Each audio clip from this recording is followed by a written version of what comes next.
This whole thing started from Twitter last night when I just told fans to ask me any question they would want me to answer. So one of them came with a question about whether or not I would work with Sark again and when was the last time we worked. So I said point blank that I don't think I would need a verse from Sark, but if he ever does need one, I'm not going to do it because I have my reasons why I said that. So I was telling him because I know the person that's asking me is obviously a Sark fan and a Samini fan and would want to see that collaboration happen. I have a few instances where Sark has disrespected me, but I didn't bring it out in public. But from how Sark Nation has risen on the Twitter thing and are disrespecting me even further for me coming out to spill the fact that something was done to me some years back that I didn't feel good about. But then I just felt like at 41, I don't have to hold anything back and I don't have to let anybody feel special in their corner when I know that I felt shortchanged. First of all, when Sark sent me the track for Love Rocks, I did it under 24 hours and sent him the song. Then somewhere along the line, I was in London. He sent me a certain track. I was down in Cuffley in the studio. I did it under 24 hours and sent him the verse. Ask him, anytime he sends me a WhatsApp message, it takes me, less than 5 minutes. I'm good on communication. I don't know about him. It takes me less than 5 minutes. I'll respond to you. I'll tell you the truth, what I'm about, what I can do and what I can't. If you message Sark, he would not respond. And I heard Kwalketi also complain about that. So I thought, okay, maybe that's the way he is. No problem. He's not my friend like that. And he will attest to that. Like, we don't talk. We don't call each other. There's no reason why we should have a beef. Nothing. But my thing here was that when I did everything that he ever asked me to do in time and on time, I expected that he would know that my principles towards work is such that if you can do it, let me know you can. If you can't, cool. I sent him, he expressed interest with my own remix. So yeah, I sent him the original beat, the reggae beat. He did his verse.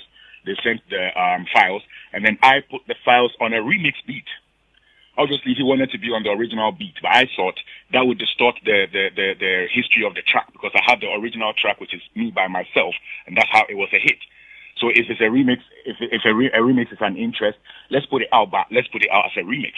I don't think it went down too well with him because he would have loved to be on the bang bang bang bang bang bang bang bang bang. I know. But the DJ Fast production. Exactly. But I wanted him on the Loud City production, which was a remix. So that was out the way. Then fast forward down the line, because I know I've done more than just one feature for him, and he just put one out. I know that I can always feel free and ask for any track I want him on if I feel like he would work with it. So I told him I'm working on something. I need him on it, and he said, "Okay, send me a few. Let me see what I feel about them. I send you 3 tracks. You choose one." And then you ask me, is it an album or is it a single or what are you doing? I'm like, yeah, I'm working on an EP and this is the very last track. We were talking in, I think, in April or something, and I wanted to release the thing in July. I told him this is the very last track. He's like, cool. And then fast forward down the line, Sark never responded. He never said anything about the song. He never did the song. Anytime I would ask what's up, it's a blue tick. He can go on his WhatsApp, WhatsApp right now and check my last messages to him. Even my invitation to the listening of my EP. He read it and it was blue tick. So me, I know they take that too personal, but I know that's how he rolls.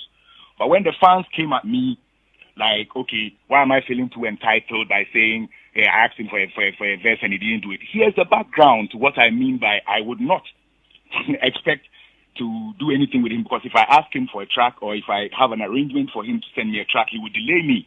But I don't delay people. Luckily for me, I don't need anybody's verse or anybody's chorus to make a hit song. You can play my catalog. The only song I have on my catalog that's a hit song featuring someone else is Wizkid's Time Bomb. Yes, reverse the roles. You can tell me how many Sark songs that has people on there. That's what I told his people on the Twitter platform, because they were getting me furious by making me feel like me from 2001 is kissing Sark's backside, Sark from 2009 for a verse. When fans are those that ask for these things, otherwise I per se, if you check my catalog, I would not need an additional voice on my song necessarily to make any waves. When I put him on my own remix, where did it go? It could not surpass my own itself. That is the strength I have over my creativity. You know, I don't have anything against Sark, which is what I said in the tweet. Okay. But I was offended the way he treated me, and that is where I pegged him from that time till today. I don't message Sark for anything. He doesn't message me for anything. Okay, Samini. Going forward, I would not seek a verse from him, knowing how he can delay and distort my plans.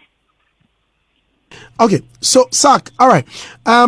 So with all this, so your fury is not about Sark, but rather the fans. Is that what? Yes, it's not about Sark. It was about the fans because I explained to one fan who asked me a question: would you ever do a song with Sark? And I don't feel like it's time to close.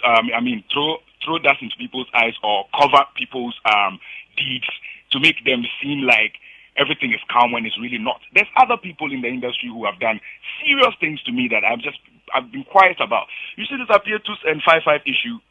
I have a classical issue that I don't want to even talk about right now. But one day it will come out, and we'll have to mention names and show who has been on road with someone's album forever and didn't pay a dime for it, and went and put it online and said it was theirs 100% when they know who the executive producer is. Have I come out to talk about this before? No. Yes, so I'm not like emotional, just ranting about things that hurt me. But if I'm asked a question and I feel like this is the time to educate people and let people know how people are actually treating people on the ground as compared to how people make it seem when they come and they sugarcoat things.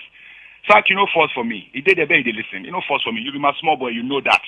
We did on the Sark was the first guy that rapped and said he wants to blow and become like Samini in one of his very first raps. Later on, when he went out and said, "Kobisa Yogi Dogi de Sonny Bali de wine, you Kobisa Sonny Bali de Yogi de Samini."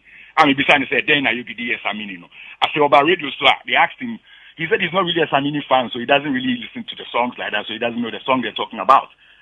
Same guy that said in his earlier freestyles that he wants to be like Samini. Guess what?